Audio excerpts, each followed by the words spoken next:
G'day legends, I hope you're having a great day, and thanks for the responses on the last video as usual. So today we're going to be going over some freedom of the press, some Chinese weather balloon over America, and some prisoner exchange, and some other things as well.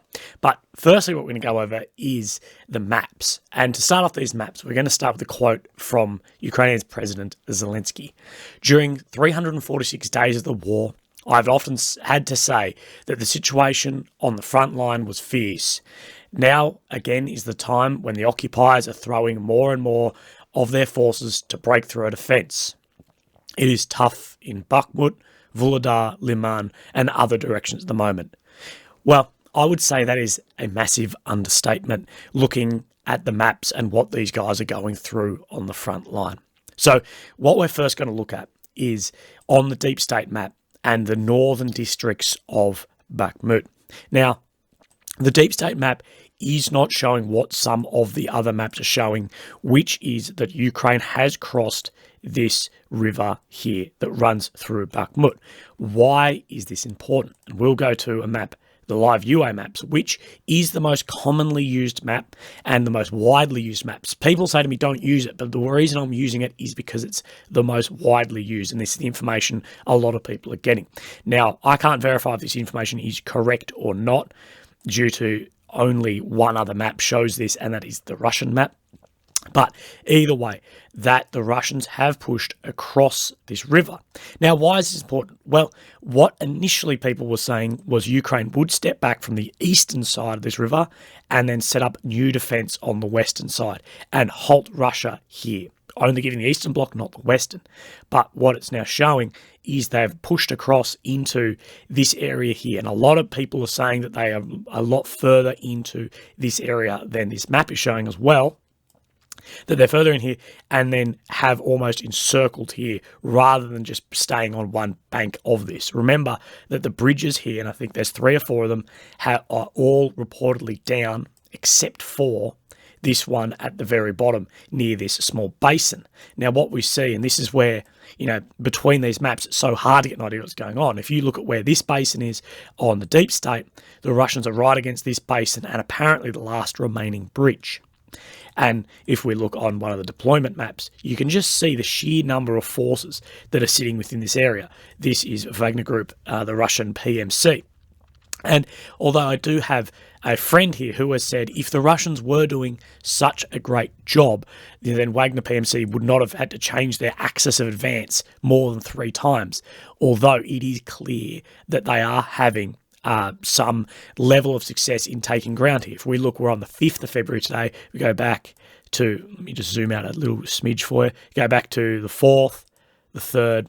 So as you can see, through the last few days, between the 4th and the 5th, you can see along near Krasnohora to the east of Soledar and to the direct west of Bakhmut, to the west of Soledar, and to the west of Bakhmut, you can see that Russia had a major advance near this main supply route, now this road here. Now, this road has been under fire control, and we've talked about this over the number of weeks. This road is basically unusable, as, even by anything, you're looking at under 2 kilometres. That's a poor thing. But you're looking at under, you're looking at very close. So look, 850 metres, let's say the guns were back here somewhere, talking a couple of Ks. That's in range of heavy machine guns, and artillery systems were in range from a long time ago. But the danger here is then this next supply route, this one here, that is supplying, that is the last remaining supply route in, other than this one coming down from the north. But if we're saying that, for instance, that Russia has pushed on the west bank of this river in here, has that now been cut off? Now, there are other small roads heading in, but as far as you're needing to bring trucks and vehicles and stuff in, this is all that is really left.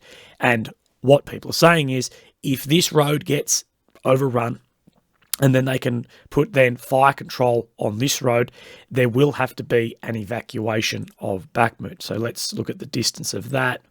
3 kilometres. That is still not a long distance at all. And there's 100% there would be fire on that road at all times. But was it under full fire control? Well, I'm not really sure. But let's look at where exactly the Russian maps are saying that their forces are to. So we've got the Russian map of Bakhmut here. And the Russian map is showing, let's take, for instance, this small basin here, which the deep state map showed. Well, the Russians are showing very similar to the Western deep state map showing this basin. And as well, on where the river comes, the Russians are showing just to the north of Bakhmut that they have crossed. This one's showing a little bit further in, but they have crossed to the west side of this and are now in this area on claimed control.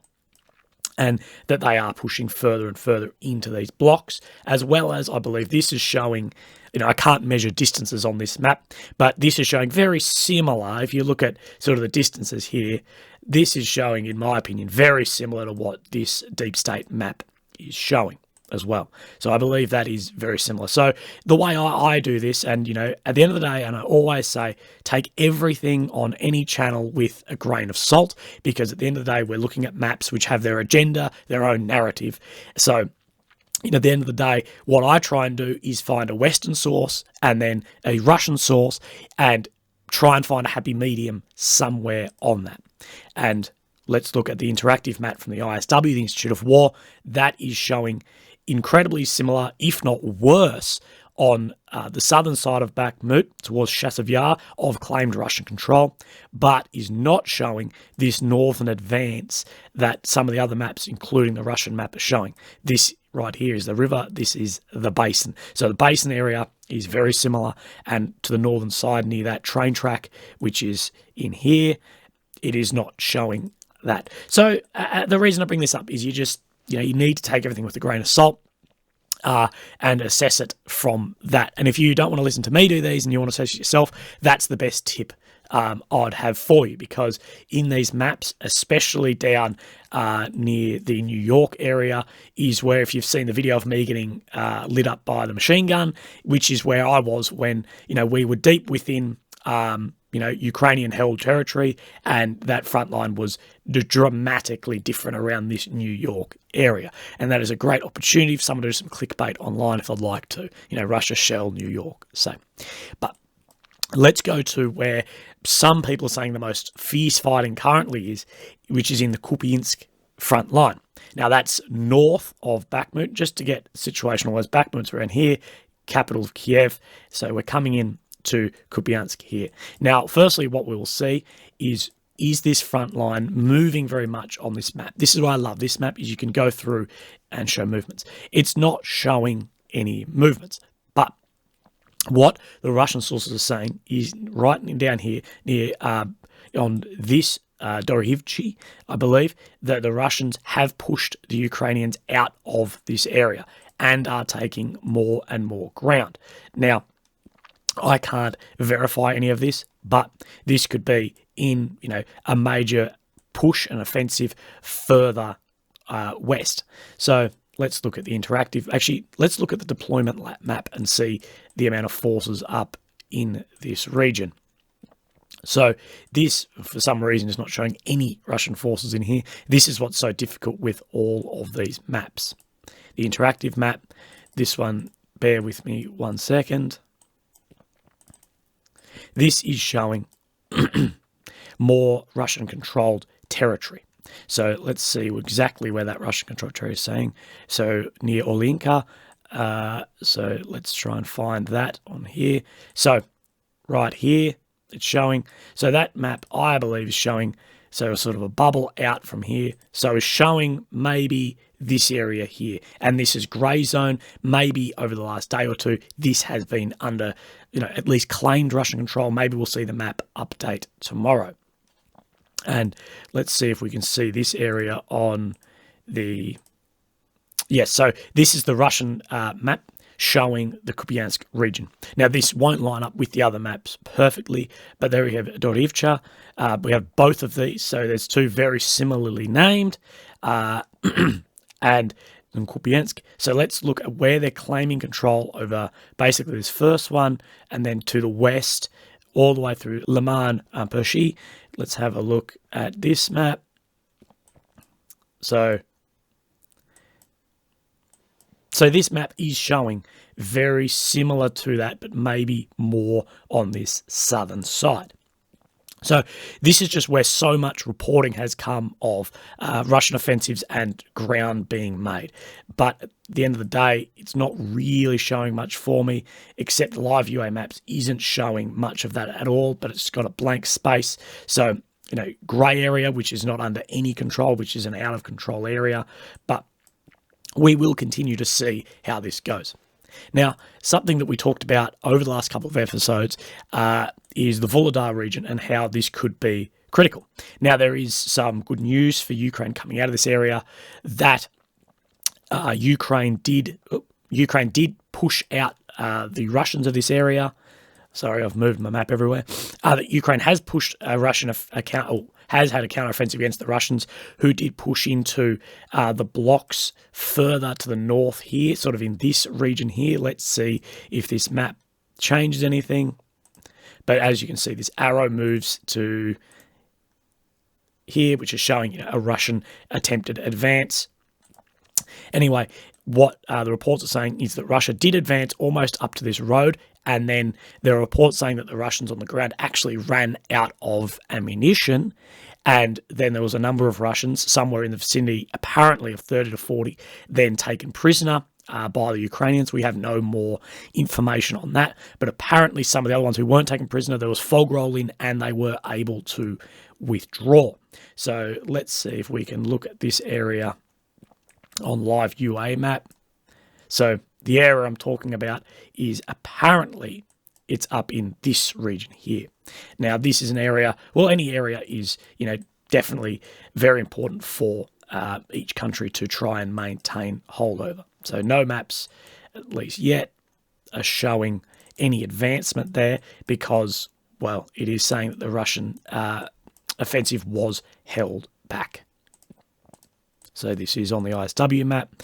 Claimed Russian control. Yeah, so exactly similar to what I was saying. Claimed Russian control is up to this road running on a 45-degree angle, which is this road here. And that's claimed Russian ground. But apparently they were pushed back. Let's see on the Russian sources map. No, sorry, I don't have that region that far. The Russian maps are very in between for me of what I get and what I don't get. But that is the end of the maps, and let's go into the rest of this. So there has been a very recent prisoner swap only within the last 24 hours, where there were 63 Russian soldiers swapped for 116 Ukrainian soldiers. This included members of Ukraine's armed forces, the territorial defence units, naval forces, state border guard service, National Guard, National Police, special operations, and 2 of the 116 were officers. And when I say 63 Russian soldiers, I should probably say 63. It was not actually said how many were soldiers. That was incorrect on my part. Some may be officers, some may be civilians. We are unsure. But of the 116 Ukrainians, 2 officers and the rest were privates and sergeants. But I always wonder with this, why isn't it 1 for 1? Maybe the Russians still feel bad about our swap for the Merchant of Death for a basketball player. Either way, but maybe the Russians were of higher rank, maybe they were of special forces. We are really unsure how that makeup looks on the Russian side for it not being 1 for 1, for it almost being 2 to 1. Anyway, the Ukrainian's presidential office, Andrew Yermak, says, "We managed to return 116 of our people, defenders of Mariupol, Kherson partisans, snipers from the Bakhmut direction, and other heroes." But interestingly in this, he mentions Kherson partisans, which a partisan is a civilian working against a side that they're under control of. So these were Ukrainian civilians working against the Russians in Russian-controlled territory. Now, this has been a huge issue for both sides of, Russian partisans and Ukraine partisans in territory and calling in positions of soldiers and trenches and everything like that. It's a real issue on both sides. And these people have been taken prisoner on both sides as well. But along with the PWs, the bodies of the British volunteers, Andrew Bragshaw and Chris Parry, and the body of Yevgen Kulik, a volunteer who served in the French Foreign Legion, have been returned. The 2 Brits were doing volunteer work in and around the Bakhmut region, reportedly. But officially, and this is from Russian numbers, Russia still has 3,392 Ukrainian soldiers and civilians in their captivity. And if you are interested in hearing about that. I have 2 interviews with guys that were in Mariupol that then got taken into Russian captivity. You can find those on my channel. It should be fairly easy to find, or I'll put the link below. I won't be that bloody lazy. Anyway, but the number could be possibly far greater than this, 3,300. But Moscow authorities have also announced the arrest of Alexander Gusov, who is the alleged administrator of multiple sort of anti-Russia Telegram channels that really oppose President Putin and investigate and expose Russian corruption, and expose quite the secrets of officials, oligarchs, gangsters, and security officials. The Institute of War says Putin censored several large opposition outlets in late January 2023. The Institute of War has previously reported that Putin likely aims to crack down against opposition outlets that directly oppose Putin's regime or goals, including anti-war voices, while upholding voices such as nationalist mill bloggers who support Putin's regime and this war. And of course, we've seen things like this time and time again in Russia, of oppositions both politically and in the media, be arrested or go missing in Russia. But I will say both sides have been accused, and there is strong evidence of, controlling the media, with the media being arrested and thrown out of these countries. And this goes well before the war, and of course, well into the war as well. On the World Press Freedom Index of 180 countries, with North Korea at the bottom and Denmark at the top, Ukraine is ranked 106th and Russia is 155th. So both aren't doing very well. Something that I do find disgusting about this, though, is that Australia is number 39 and the US is number 41. Now, I don't believe any country has the excuse to not have freedom of the press, but countries like Australia and the US, we should be nearing the top. We have absolutely no excuse not to have open and free press. So also, some F-22 pilot who also has the coolest job in the world has now called the best dibs of his life being the F-22 fighter jet that has fired a heat-seeking missile at a Chinese alleged spy balloon and has shot it down off the South Carolina coast. This is a week after it has entered US airspace. President Joe Biden said that he had issued an order on Wednesday to take down the balloon, but the Pentagon had recommended waiting until it could be done over open water to safeguard civilians from debris crashing down to Earth. Washington had called the balloon's appearance a clear violation of US sovereignty. But remember, it's not the US that used to fly Blackbirds at Mach 3 over countries with an aurical sonic boom over their parades, just to collect the same intelligence and take photographs. And we still operates a number of spy aircraft and satellites. But this air balloon really asks a lot of questions about China's technology and the advancement of it, where we had these planes and now they've got balloons. But they do say that these balloons can be very difficult to shoot down. China does say that this airship is for weather, but China routinely sits spy Navy ships off the coast of Australia while Australian and coalition partners conduct joint exercises. I've been within these exercises in the military where, hey, make sure you don't do this or that, because there are Chinese spy ships sitting off the coast in international waters listening in. So that's about it for today. I hope you're having a great day and look after yourself, and I'll see you in the next one. As well, if you'd like to support me, the links are all below, but you never feel obliged to do that at all. So thank you very much, and I'll see you soon. Bye-bye.